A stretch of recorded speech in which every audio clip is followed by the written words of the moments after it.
Kemudian manajemen nyeri. Cara meringankan atau mengurangi nyeri sampai tingkat kenyamanan yang dapat diterima pasien. Tujuannya untuk membuat pasien dalam kondisi senyaman mungkin. Indikasinya, pasien nyeri skala ringan dan sedang. Sedangkan kontraindikasinya pada pasien penurunan kesadaran. Alatnya buli-buli panas, buli-buli dingin, analgesik. Tahap prainteraksi yang pertama, pasien diberi penjelasan tentang tujuan dan tindakan yang akan dilakukan. Yang kedua, melihat intervensi keperawatan yang telah diberikan. Yang ketiga, mengkaji program terapi yang telah diberikan. Tahap interaksi, yang pertama memberikan salam dan menyapa nama pasien. Yang kedua, menjelaskan tujuan dan prosedur. Yang ketiga, menanyakan persetujuan dan kesiapan klien. Yang keempat, mencuci tangan. Ajarkan tentang teknik non-farmakologi seperti kompres dingin, massage kulit, buli-buli panas. Terus yang ketujuh, relaksasi seperti lingkungan yang tenang, posisi yang nyaman, dan nafas dalam. Yang kedelapan, teknik distraksi, yakni mengalihkan perhatian ke stimulus lain seperti menonton televisi, membaca koran, mendengarkan musik, menghirup aromaterapi. Yang kesembilan, kolaborasi pemberian analgetik untuk mengurangi nyeri. Dan yang kesepuluh, evaluasi keefektifan kontrol nyeri. Jadi Bu, kalau Ibu kan nyeri nih, kami ada beberapa tindakan Bu untuk mengurangi rasa nyeri Ibu. Jadi yang pertama itu ada teknik farmakologi dan teknik non farmakologi Bu. Kalau teknik farmakologi berarti Ibu bisa pakai obat ini Bu ya, anti analgesik. Jadi Bu, kalau teknik non farmakologi itu ada tiga. Ada kompres dingin, massage kulit, sama buli-buli panas. Nah kalau massage kulit itu bisa Ibu pijit-pijit. Nah tapi kalau dilihat dari dirinya Ibu, kami bisa sarankan Ibu untuk pakai buli-buli panas Bu. Nanti Ibu buka ininya, Ibu buka, nanti ditaruh air hangat. Tapi ini sebenarnya ada sarungnya lagi. Habis diginikan, taruh air hangat kan, kayak hangat tubuh gitu. Baru nanti Ibu masukkan di sini.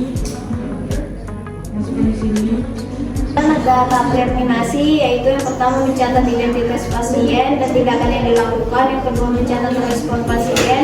Yang ketiga, berpamitan dengan klien, membereskan alat-alat dan hand hygiene.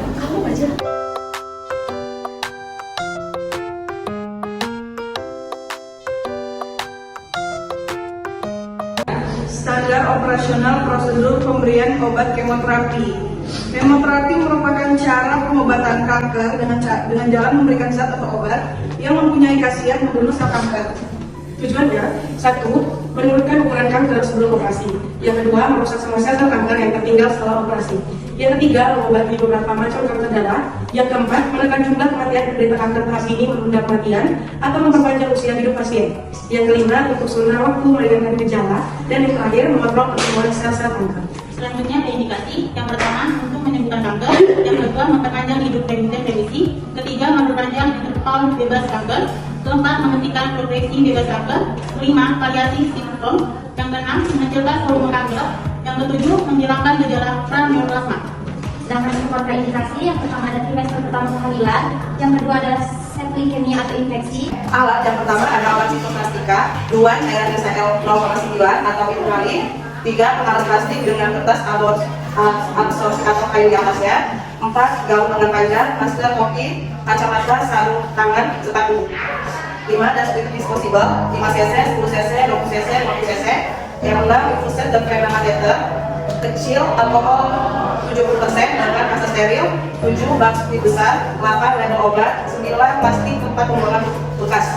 6. Tahap prainteraksi. Yang pertama, pasien diberi penjelasan tentang tujuan dan tindakan yang akan dilakukan. Yang kedua, intervensi keperawatan yang mengandung darah. Yang ketiga, mengkaji program terapi yang telah diberikan.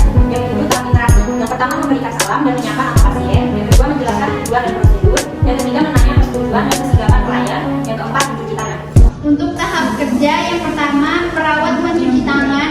Kedua, meja dialasi dengan pengalas plastik, di atas ada kertas penyerap atau kain. Ketiga, pakai gaun, lengan panjang, topi, masker, kacamata, dan sepatu. Keempat, ambil obat obat sitostatika sesuai program pabrikan dengan NaCl 0,9% dan D5% adnu invalid atau invalid. Yang kelima, sebelum membuka ampul pastikan bahwa cairan tersebut tidak berada pada puncak ampul. Keenam, gunakan kata untuk membuka ampul agar tidak terjadi luka dan terkontaminasi dengan kulit. Ketujuh, pastikan bahwa obat yang diambil sudah cukup dengan tidak mengambil 2 kali. Yang kedelapan, keluarkan udara yang masih berada dalam skuit dengan menutup kapas atau kaca steril di ujung jarum skuit. Kesembilan, masukkan perlahan-lahan obat ke dalam tablet NaCl 0,9% atau DS5% dengan volume cairan yang telah ditentukan. Ke-10, jangan tumpah saat mencampur. Menyiapkan dan saat memasukkan obat ke dalam tablet atau botol infus.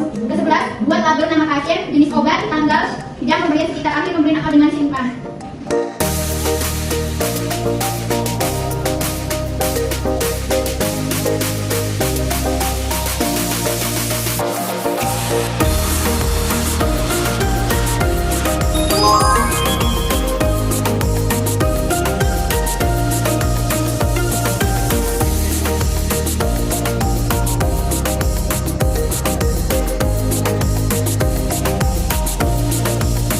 Selamat siang Ibu.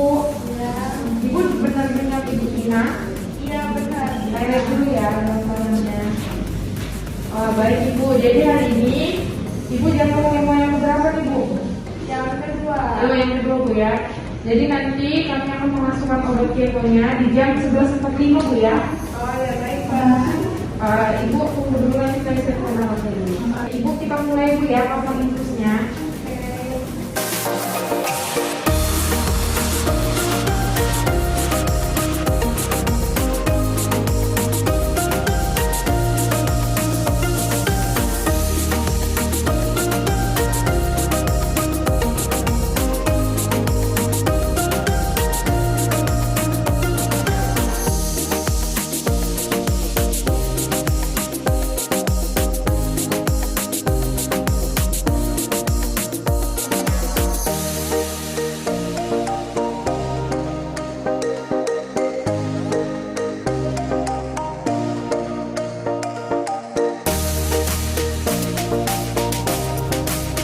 Ibu, saya sudah pasang Bu ya. Nanti kalau misalnya nanti kan konsultasi Bu. Kalau misalnya Ibu terlalu ngedrop, nanti kita sebutkan Bu obat sitostatikanya. Nanti kalau misalnya setelah selesai ini baru kita kasih pemberian obat penguat-penguatnya Bu ya. Soalnya kan habis ini kan nanti Ibu kasih penguat-penguatnya. Oh ya baik ya. Baik, terima kasih ya Mbak. Ini obatnya sudah habis Bu ya. Jadi saya bilas dulu pakai NaCl Bu ya. Saya bilas dulu. Nanti kalau sudah selesai nanti di jam 1.45 nanti saya kesini lagi. Oh ya, terima kasih ya. Yang ke-12 ada periksa pasien, jenis obat, dosis obat, jenis cairan, volume cairan, cara pemberian dan waktu pemberian. 13 pakai proteksi gaun lengan panjang, topi, masker, kacamata, sarung tangan dan sepatu. Yang ke-14 lakukan teknik aseptik dan antiseptik. Yang ke-15 pasang pengalas plastik yang dilapisi kertas absorpsi di bawah tusukan infus. Yang ke-16 berikan anti mual 1 atau 2 jam sebelum pemberian anti neoplastik. Yang ke-17 lakukan aspirasi dengan NaCl 0,9%. Yang ke-18 beri obat darah secara perlahan-lahan kalau perlu dengan ciri khas sesuai program. Yang ke-19 bila selesai bilas kembali dengan NaCl 0,9%. Yang ke-20 semua alat yang sudah dipakai masukkan ke dalam kantong plastik dan diikat serta diberi etiket. Yang ke-21 buka gaun, topi, masker, kacamata kemudian rendam dengan deterjen. Yang ke-22 bila disposable masukkan dalam kantong plastik kemudian diikat dan diberi etiket kirim ke bakaran.